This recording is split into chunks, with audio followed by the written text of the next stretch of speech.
It was one of the most talked about IPOs in years, and today Uber finally made its Wall Street debut. It was an offering that captured the attention of investors on Wall Street as well as drivers and passengers on Main Street.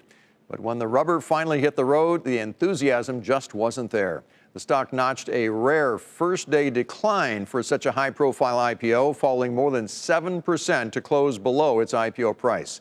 Deirdre Bosa takes a look at what happened. It was the most talked about IPO of the year.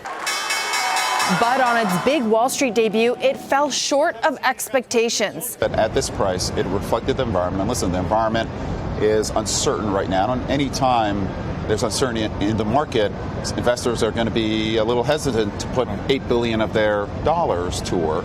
The road to Uber's initial public offering was already bumpy. Its smaller rival Lyft went public about a month ago, and it has struggled in public markets as investors question its business model and wonder when, if ever, it will ever stop losing money. Uber's losses are far larger, and it's spending more on expansion in other businesses like food delivery and trucking. The amount of money they're losing is massive, and that has happened before with Amazon and other companies. But this is a lot of money, and the question is, where do they figure it out? There are fundamental issues with Uber's business model. There are long-term issues that should give everyone pause. And when you raise $8 billion on an IPO, by definition, you are swamping the market with supply. Choppy markets amid worsening trade tensions between the U.S. and China didn't help, making investors less willing to take on an already risky listing. This was a little bit of a rough week in the markets. You guys would be no better than me. I think the Dow was down about 300 today.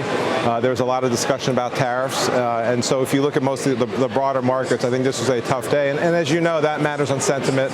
There have been some IPOs that have not traded as well as you would have liked over time. Still, Uber CEO Dara Khosrowshahi is looking ahead to the future and not just its first day of trading. We're going to be measuring success in 3 to 5 to 10 years, not in one day. Not just Uber. The real test for the ride-sharing industry at large is still to come.